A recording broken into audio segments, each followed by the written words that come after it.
影片的章节，在影片标题右边有个向下箭头，有个向英文的 V， 向下滑，有说明，那个是标题吧？你看它有看到章节啊，章节啊，可以向左移动啊。章节一按的话，就有图片就可以马上显示，然后可以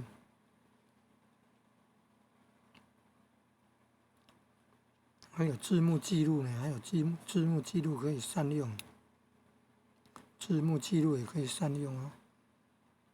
你看，如果有中英对照，学语文的很方便呢。要重要图片的截图。表不是这个金字旁的表呢，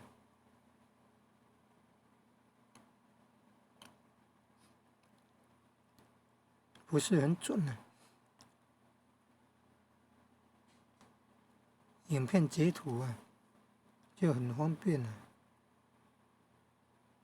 这个黑影呢，大家按下去才会播放呢，所以不是很准呢。哦，这个就很清楚，这美国的，都花很多钱呢。